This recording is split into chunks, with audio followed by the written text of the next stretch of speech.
Oh, wait a minute. It's still going off. Hold on. What's going Okay. on? Okay. Chris Speaks back here with Brandon Moseley today for our BCS State of Alabama podcast. And we've got Republican Attorney General candidate, Blount County District Attorney Pamela Casey here with us today.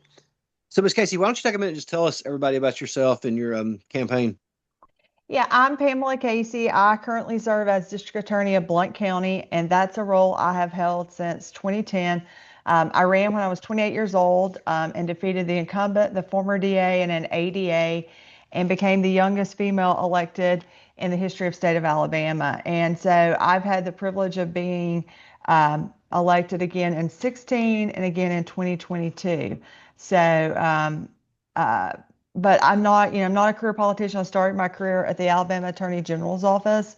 I was a violent crimes and capital litigation death penalty case prosecutor. So for the last 20 years, I have been prosecuting solely for the state of Alabama on behalf of families and our children, really. And I announced my candidacy about 16 months ago. And so we've been on the road nonstop working for the people and trying to earn everyone's vote. Pamela, you've actually prosecuted cases. Um, your opponent's Jay Mitchell has done appellate work, and then he was on the Supreme Court. And Catherine Robertson, she started off at in Washington, then she was Alabama Policy Institute for years, and then she took an administrative position at the Attorney General's office where she's more sort of the supervisor. Does your courtroom experience, so you're uniquely courtroom qualified, give you an advantage over the two of them? Absolutely. So I'm the only candidate in this race that's ever walked into a courtroom, tried a jury trial, put a child predator, a killer in prison. But not only that, I've also done the appellate side of it. I've argued in front of the Alabama Supreme Court, also the Court of Criminal Appeals. I've authored briefs in the federal courts and the circuit courts. So what I bring to the position, I tell people it's kind of like you would not hire a principal at a school who's never taught. If they've never been a teacher, you wouldn't hire them to be the principal.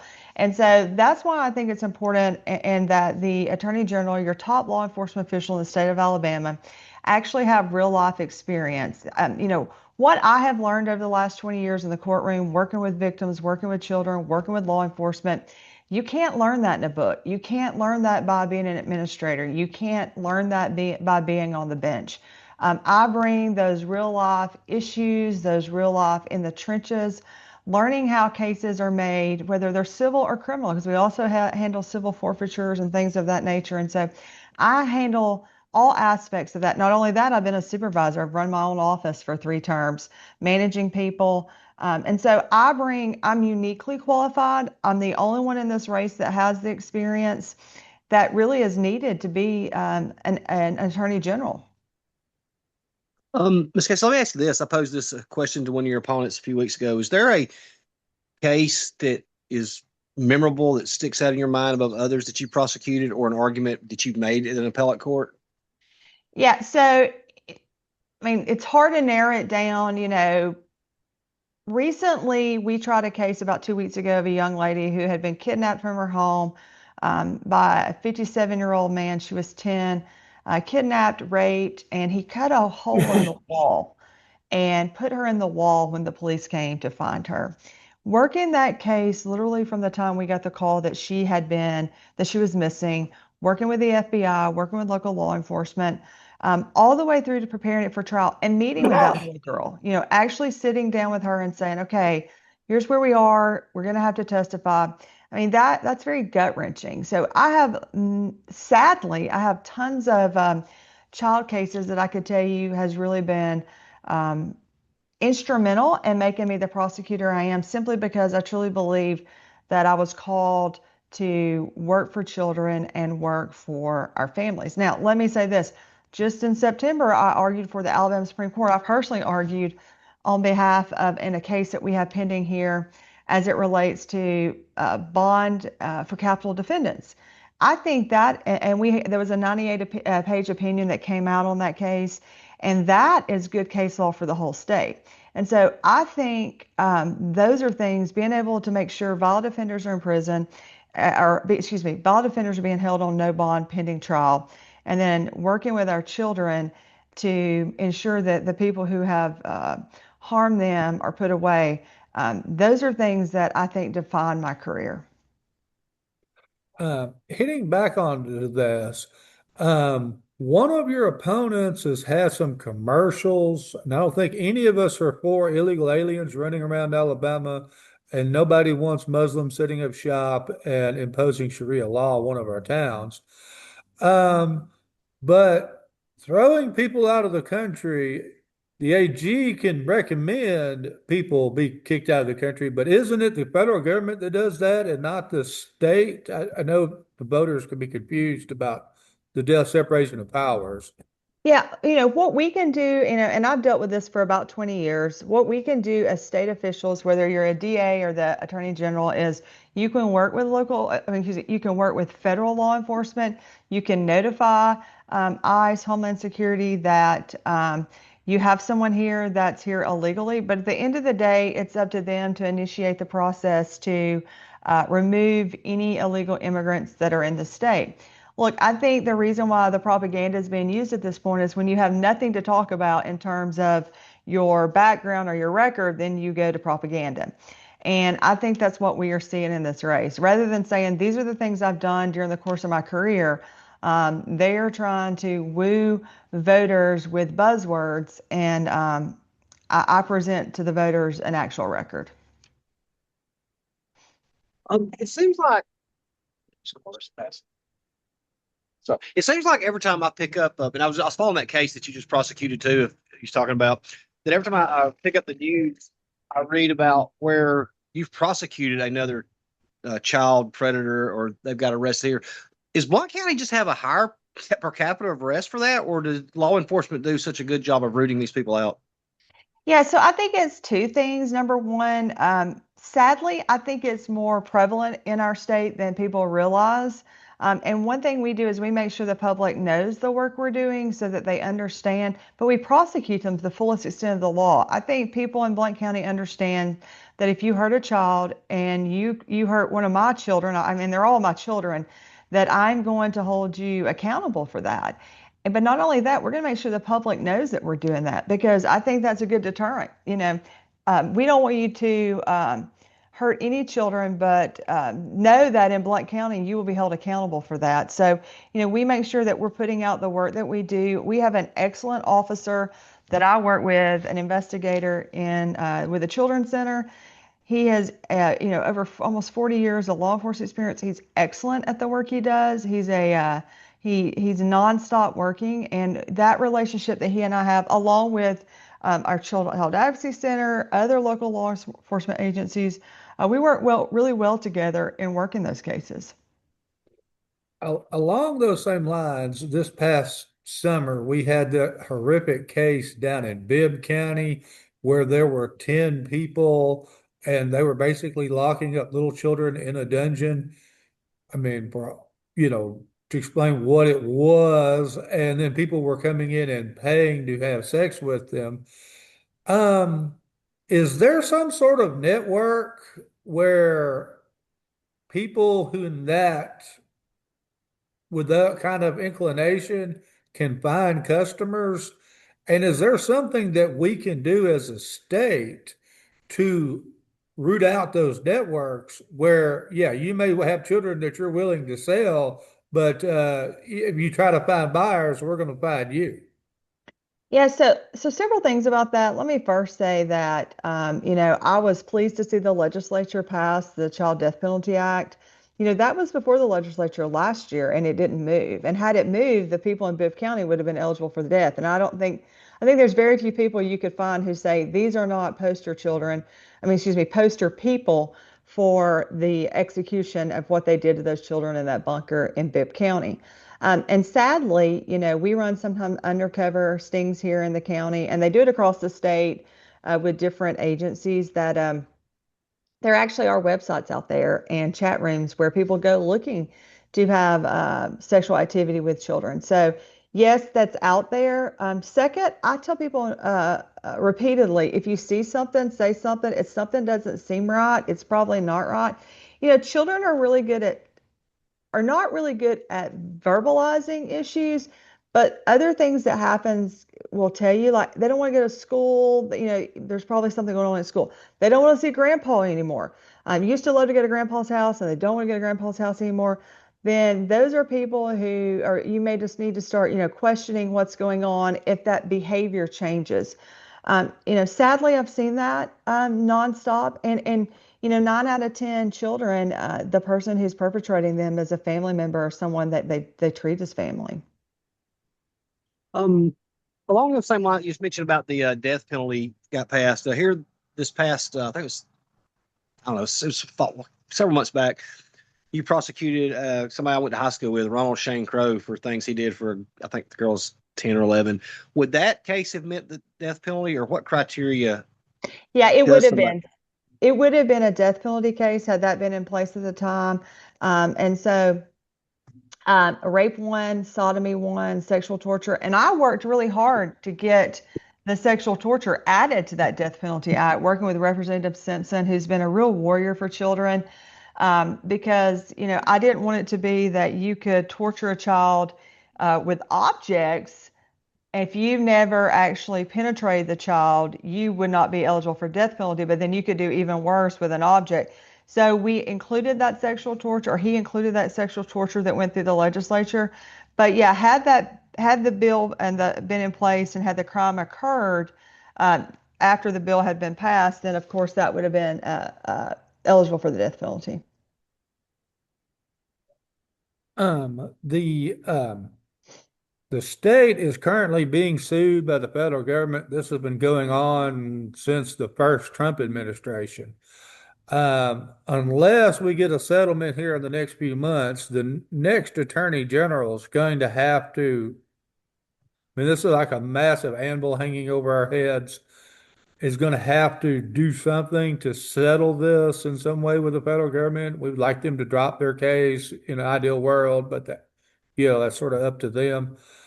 What is your view on that litigation, and could we do this better than what we're doing? Talking about Department of Corrections, Brandon. Yeah, the suit against the Department of Corrections that we have cruel and unusual punishment in our prison system, and it's costing us millions of dollars to just keep negotiating this. Well, yeah, and sadly, had we used that money years ago to build more prisons, we wouldn't be in the position we are in now. The one thing we can't do is let the federal government require us to let out offenders. Okay, 85% of our prison population currently are violent offenders. And so back in 2013, they began this sentencing guidelines where what they were trying to do was lower our prison population. So they thought if we lower the prison population, we won't have to build prisons. And that's really backfired because what happened is repeat offenders who would not have been out on the streets are out and offending over and over. And so, as Attorney General, that's something we would have to look at. One thing we want to do is we want to protect our communities and our children, keep them safe from a mass exodus. And you saw that in California years ago, where they had to literally open the doors and let people walk out in order to when they were sued by DOJ. So, that's a thing that we would work with the legislature, and we have new prisons that should be opening in the next, 12 to 18 months, I believe is the deadline or the timeline. And hopefully that's going to alleviate. But, I say this a lot. One of our problems in DOC is correction officers. And I'm not saying so much them as it is we don't have enough of them. You want to send people in to work with the most violent people in the state, and they get very little in ways of protection, and there's not enough of them. I don't know that I would sign up to go in and guard 300 women, violent event women, just myself, and the numbers are drastically low. I know that they're even trying to give sign-on bonuses to get people to go work. We're going to have to do something to make those jobs people want, but also find the right people. And that means we're going to have to pay people accordingly. I say this over and over. The people in this state who should be paid the most but aren't are our educators, our teachers. and also our law enforcement officers, including corrections officers.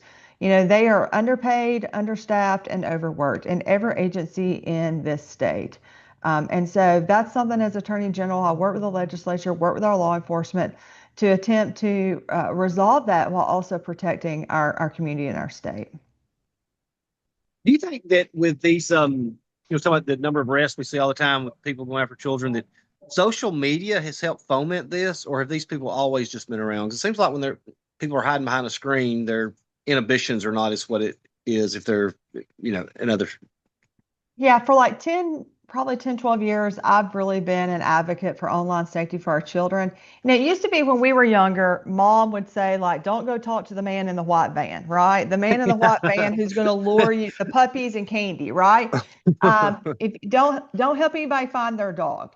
And so used to predators would have to go out and look for children, and then they would have to lure them away. That's why we saw stranger danger back when we were young after John Walsh's son was taken Yeah. and kidnapped and killed. That was when it became a big deal. Now, and I tell people all the time, these things right here are the most dangerous things that you can give your child. It's essentially giving them a firearm. If we give our kid a firearm, we require them to be with us. We're going to make sure they know how to use it. We're going to whatever. But yet we give them phones and we do not restrict their settings. My son, we got him a Chromebook for Christmas, and I was setting it up. And I'll be honest with you, there came a point in time where I was almost like, this is not worth it. Like trying to set those settings to protect him. So going back to your question, the internet, but not just the internet, Wi-Fi has changed. There's more children online. Predators don't have to come and find your children. They can literally sit at home, talk to children. And what I think that does is that raises their uh, you know, they're now willing to go meet a kid after they talked and had communication. And look, they don't have to go meet. Many times these kids are Skyping or FaceTiming or video chatting with predators. Over and over, I tell parents, number one, your kids don't need social media. Number two, they really don't need a cell phone until they're old enough to drive. And if we don't step up as parents and stop that, we're literally it's like we're taking our kid the most dangerous street in the world and dropping them off and saying, I'll see you in the morning. Um, Miss Casey, the we're getting slot cameras, where it can study people's tags. We've talked to Sheriff Gentry, and they're talking about using drones for surveillance purposes, at events and things. Some folks have cameras with facial recognition technology. Is there a danger that in the pursuit of security that we in Alabama may be giving up some of our freedoms to a surveillance state? Yeah, so my experience with flock cameras and things of that nature is I'm not aware that somebody's sitting around watching everyone, right? Yes, it's being recorded. We've used that to solve a murder case here in our county where we knew there had been a shooting on a highway. And we were able to pick up a tag right about the time that the shooting took place. And it also helped us prove our case in that when we interviewed that individual, he indicated, I was not in that area. Well, we knew he was in that area because his car was hitting on the flock cameras. So while I understand there's that concern of invasion of privacy, I also don't think that it is a situation where I know personally we have only used it in the pursuit of resolution of cases. Now, I know that if someone in my family had been murdered and they could use that to solve the case, I would want them to. And so we have to ensure that we have people in those law enforcement positions that are protecting our information and not using it inappropriately. And from my side, I have not seen that. I would prefer to have that additional layer of investigative resource than not have it at all. Are there female predators out there? 'Cause it seems like every time I read it, it's just always men. They're just all men because they're just disgusting. Yeah, there are. I prosecuted a lady probably about 10 years ago who was actually sexually assaulting her children for the pleasure of a man and recording it. And so we also see some of our, and you see this across the state just recently, I think it was in Coleman County, is teachers. We see Yeah. generally more female teachers than we see male teachers, or maybe they're reported more. But yeah, so there are female offenders. I think I have prosecuted at least five, I think. If I'm just off the top of my head, I could sit and probably go through sex offenders. So yeah, I think it's both. We got into this with, I guess, one of your opponents, whom I guess we won't name here, but they received money from a PAC, and the PAC had received like $250,000 from out-of-state gambling interests. And they were trying to tell me that they didn't take money from gamblers. Um, when y'all have a campaign, do y'all actually pay attention if you get like a 25, $15,000 donation from like another PAC to see where they got their money? Absolutely. And look, if anybody tells you they don't know where the money in the PAC's coming from, I don't think they're telling you the truth, just to be honest with you. Um, you know, I'm not accusing anybody in this situation of anything, but PACs are used to wash money. It's used to, I don't want this name on my list, so we're going to put it in this PAC. And when you put a bunch of money in the PAC from different sources, then you can get money out, and no one, you can always claim that wasn't your money, or money is paid out. So, if we were to receive a check in our campaign that came from a PAC that we did not recognize, we would definitely evaluate the funding sources of that PAC before we would deposit that check. Why do you think that, I mean, gambling is making such a huge investment in this attorney general's race? Because I think that there's going to be a gaming bill in the legislature in the next 4 years during the term of the attorney general. And the legislature and the governor will rely on the attorney general for advice and how any gaming commission or any law should be written. And so they want to make sure that they have someone that's kind of, I guess, I don't want to say in their pocket, but someone that they have a relationship with that kind of they're beholden to. I'm not beholden to anybody. I've told people this, a lot lately. As of November, I could retire and go to the house. I could retire. I could start drawing my retirement. And so I don't have to have this job. There's a very small difference between my salary as DA and my salary as a retiree. I think it's about $500 or a little over $500 a month. So I'm currently going to work for $500 a month. If the state would allow me to just draw my DA pay and be Attorney General, I'd do the same thing. I'm not in this for the money, not in this for the position. And so, yeah, I think that uh, they want someone that will have to rely on them for their position and their paycheck, and I don't have to rely on anybody.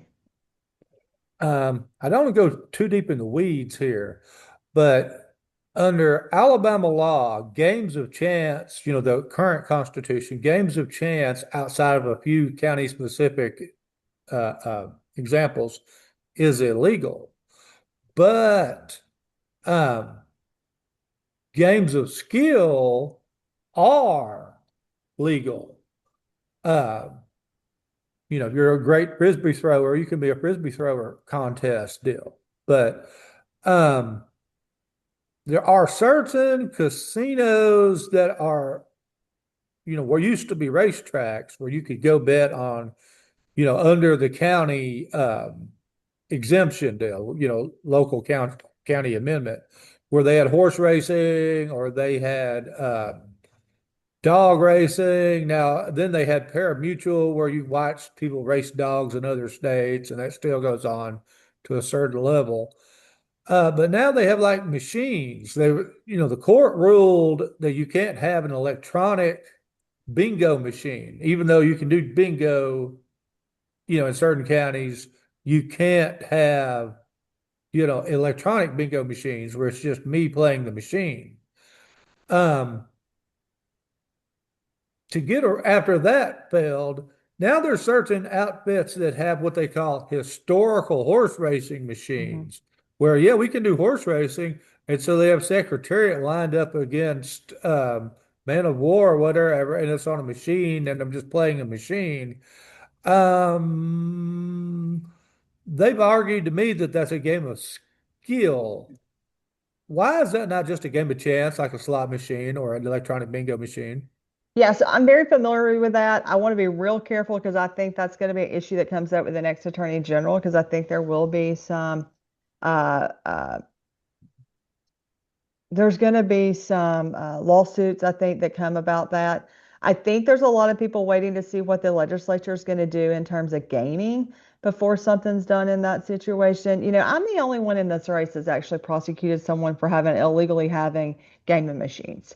We've had a few groups here and there pop up in our county, put, lottery machines, or excuse me, not lottery machines. Look, you can tell how often I use a machine, but put machines back in the laundry behind the laundry, like the washer and dryers. So it look like you're going in to wash your laundry, but you're actually going in to play in the back room. And so, the law is the law. And we are going to follow the law when I'm the attorney general. We're going to advise the legislature. Here's the deal though. At the end of the day, the people need to be evaluating the opinions that their elected legislators have and making sure that the legislatures are voting what the community, the district, and the area want in terms of that gaming bill. It's important. The next 4 years and how that gaming, and whether it passes, whether we're able to vote on it, what we're able to vote on, is going to be key for the future of this state. And so I think it's very critical. We're at a critical point. I think there's going to be a lot of litigation that follows this. And so I think it's important that they have an attorney general that's not been paid by any outside gaming um, industries, especially if it's being passed through a PAC. Kind of on a different subject right here. I keep, ever seems like every year there's a different drug that's, a danger. Or is fentanyl, amphetamines, or opiates? Is there one that's, on the rise, or are they all kind of the same as far as danger? Yeah, so fentanyl's kind of been a really huge, because the thing about it is so many times it's not like they're like, oh, I'd like to have some fentanyl.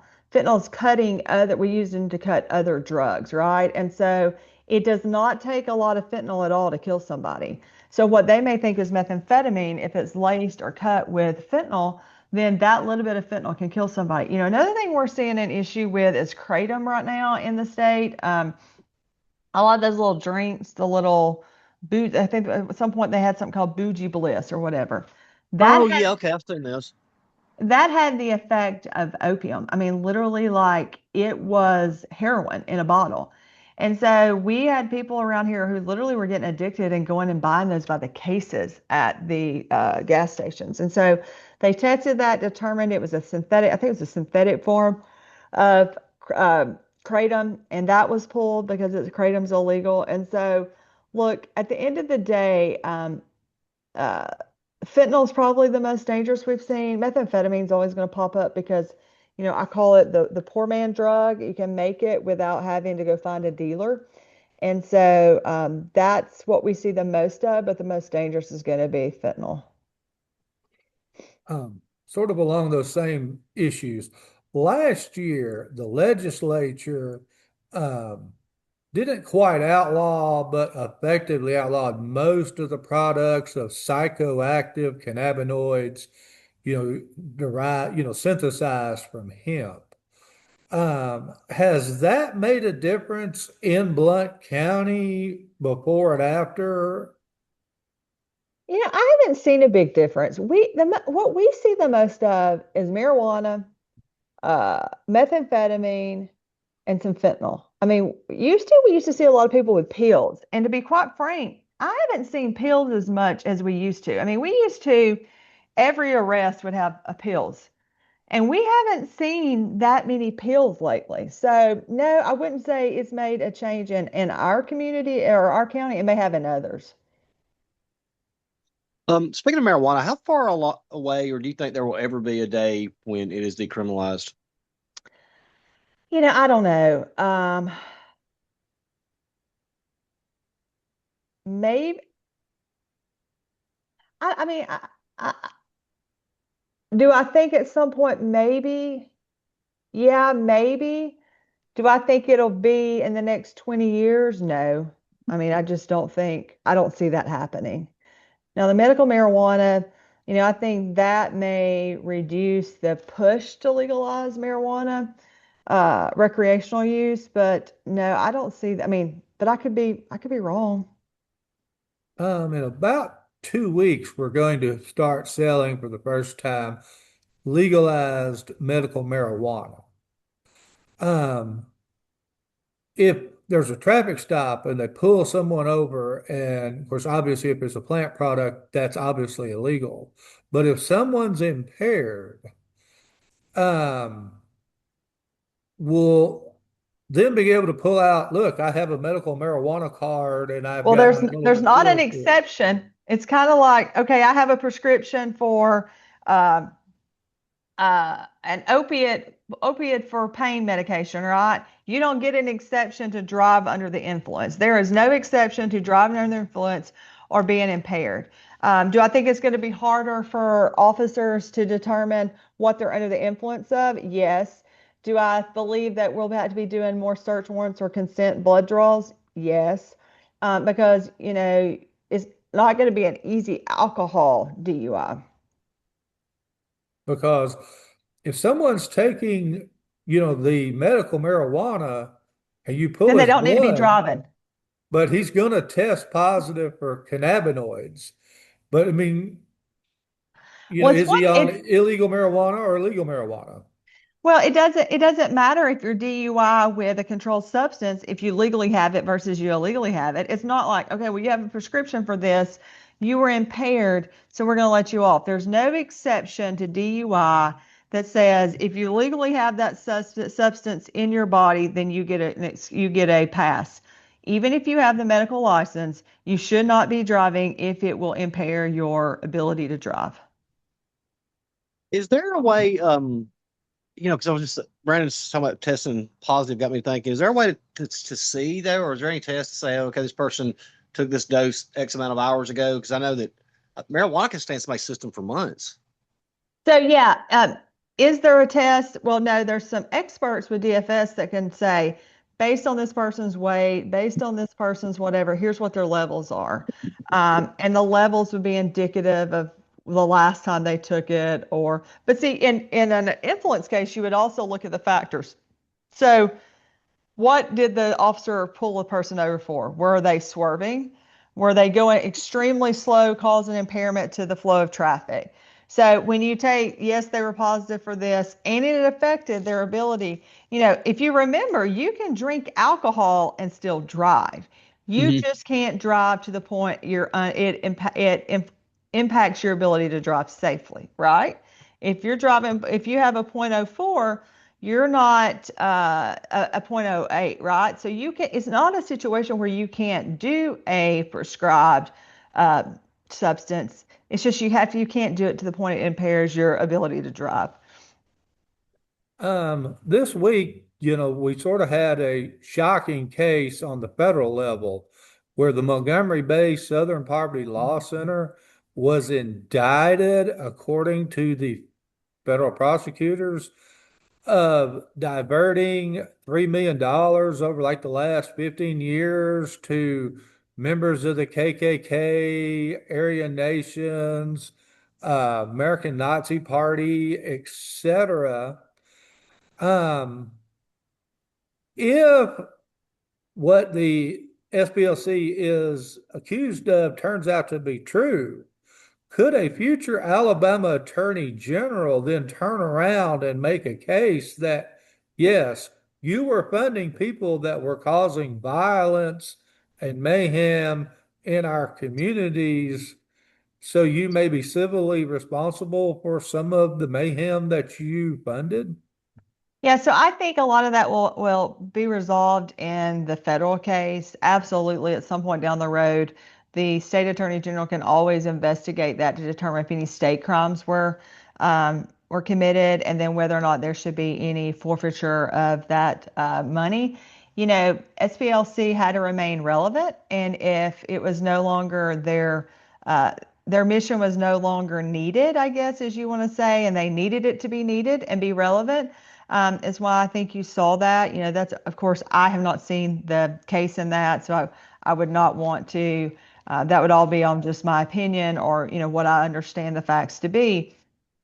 But absolutely, the state attorney general at some point could review that and make determination if any state laws were broken, if anyone who broke them, and any effect any forfeiture might have. So, what do you like most about courtroom trials? Um, you get to be an advocate. So I was an athlete growing up, volleyball, basketball, track. And, preparing for a trial, I think, is a lot like getting ready for a track meet or getting ready for a volleyball game. It's not about just showing up. It's the work and preparation you put into it. And knowing that I'm going in to fight the fight for the people who can't fight. That's just the best part of my job is getting to be an advocate for those who can't advocate. A few years ago, I did a story. I think I may have been I'm a political reporter then about Medicaid fraud. Florida has a dedicated Medicare, Medicaid fraud unit with about 100, they got attorneys, they got accountants, investigators, agents, the whole nine yards. And their whole mission is to go out and look for Medicaid fraud because, I mean, obviously, Alabama, Medicaid's the largest component of the general fund. And that unit generates more money. Like, I mean, 100 guys cost a bunch of money, but it generates like three times what it costs in, return money because the federal government pretty much lets the state take anything that they can because it's a federal state partnership. But, obviously the federal government can't police it on their own. But Alabama at the time, it may have changed, only has like four people in their department that is under Medicaid fraud. Is that an area where it might take money from the legislature? But if y'all had like 15 or 20 guys, and that's all they did was look at doctors that are billing people for stuff that they're not doing, or people loaning out their Medicaid card to somebody else, there's a lot of fraud in Medicaid, and you can get civil penalties for that. Would that be worth the effort? Yeah, so it goes back to something we kind of talked about with correctional officers. There's not enough money. You've got to have that funding to be able to hire the people to do the work. I think that's something that could be looked at. Even in my office, I get referrals, even though it's not Medicaid, we get referrals for employment fraud, unemployment fraud. We get referrals for food stamp fraud. And we've prosecuted those and we've returned money to the state general fund. So I think it's about um, you know, working on the policies and then also prosecuting the people that are violating the law. And also the feds could be involved in that. We see that rarely, but we see it happen sometimes. Yeah, but anytime you can put more people on a problem, you're going to get a higher return because we all know it's happening. I want to ask you this a question I like asking defense attorneys. Have you ever had a case that you've worked hard, know the guy's guilty, and then the jury acquits them? And if so, how's that make you feel? Yeah, I've had it happen like once or twice. Yeah, frustrated. I had this guy one time that got kidnapped, put in the back of this guy's truck or car. And before we go in there, I'm like, all right, now you're going to have to identify him when you get in there. And he's like, oh, yeah. I was like, are you sure you can tell? Oh, I'll never forget that guy's face. And we get in there and he testifies what happened. I'm like, do you see the guy in the room that did this to you? He looks, nope, don't see him. And I'm like, you didn't even look over there, and he was afraid to identify the guy. And so the guy's DNA was on the duct tape that was on the man.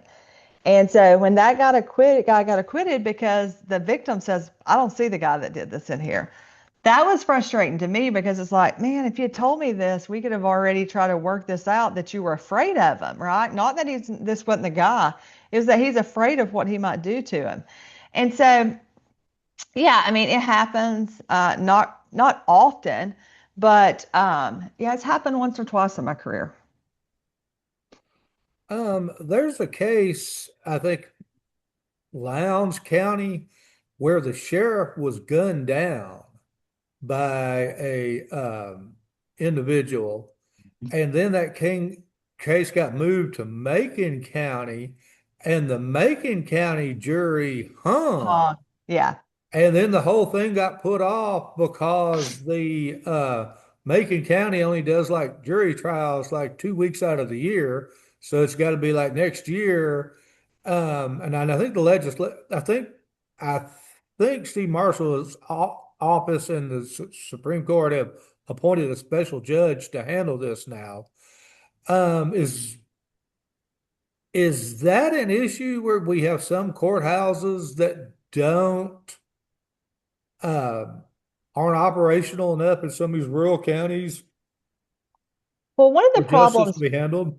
Well, one of those problems is in that circuit. If I remember correctly, there's 5 counties that make up one circuit, which means those 5 judges are the judges in that 5 county circuit. And I only think there's like maybe 2 or 3. I don't think there's very many. They've got to ride the whole county, right? Yeah. So it's not like where you have a judge that just sits in Macon County and only does court twice a week or twice a year.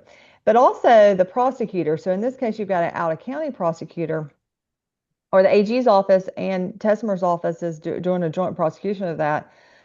So the reason why you only see a few in that county a year is because there's 5 other counties in that circuit that those judges are starting to have to handle. So imagine if, okay, we had 7 in that county, and then you had 7 in every other county in that circuit. Then you're looking at 35 out of 52 weeks of jury trial. And you just don't have the prosecutors and the judges. So they're going to have to split some of those circuits, add judges and prosecutors if they want to change things. Oh, it seems like in the news right now, your two opponents are going at each other pretty hard. Do you think you could be the benefactor of them turning off voters? And I say let them fight. I mean, it's not my style, but if that's what, they're getting their message out, and if that's their message, then I ain't gonna stop them. In 2021, whether we like him or not, the people of the U.S. elected Joe Biden, and it seemed like that under those 4 years, maybe even more so than the 8 years of Barack Obama, there were a lot of things that most of us in Alabama, whether it's transgenders or boys competing in girl sports, or you've got to have a COVID shot in order to have a job. A lot of things came down from on high there that the AG's office tried to shield us from as much as that they could using the law. I mean, in 2 years, President Trump's going to be done, and we're going to be electing another president. It's possible that we could have Kamala Harris or someone who maybe we hope not, goes to some of the same policies that we have with the Biden administration. If you're Attorney General, are you prepared to step up and do those federal level fights that, Steve Marshall just was like doing routinely during the Biden years? Yeah, so the one thing that's different about me versus my opponents is that I have the ability to write those briefs. Currently, we do a lot of signing on. Other counties or other states lead the charge, and we just kind of sign on to the lawsuit, right? And so I have the ability to evaluate, do that myself or in our office because I have the ability to review to make sure it's done correctly, not just signing the name at the end of a brief. And I think that was a lot of what was being done. Very little of that was original work out of our AG's office. It was out of other offices, but absolutely. I mean, I have always been a fighter of conservative values. I am not aware at this time of us having any issues with transgender athletes in the state of Alabama. If you find me one, I would like to know, okay? But there are people who are out there trying to make that a big deal because they have nothing else to talk about, right? And we need to pay attention to what affects families and children every day. And that is the fact we have child predators, we have violent crime on the rise, and that's what we need to be talking about in this election. Who can do that job? Do we have, if you notice in Blount County over the years as a DA, have we had a lot of crimes committed by illegal immigrants? And has that dropped since President Trump has closed the border? So yeah, we actually have, what is really cool is within the last, since we had the voter indicted for illegal voting in our county, I worked with the Leah to get them to now add foreign national status. So when an officer pulls somebody over, you can tell whether or not if they're a foreign national and they're here legally. So all these times we didn't know if we had someone come in whether or not they were a U.S. citizen, if they had a driver's license, and so. Um, we now can identify people who don't have driver's license, who do not have a foreign national license, which means there's a high likelihood that they're not here legally, and we can notify us. Now, we've seen that happen more since Trump's been back in office. We've been able to hold people and have them picked up. But yeah, so it happens I won't say quite a bit. I mean, it happens. Um, the nearest federal detention deal that I'm aware of for illegal aliens is like in Louisiana. Do we probably need our own detention center here in Alabama? And would that make the job of getting people back and forth, from our jails to the detention center easier?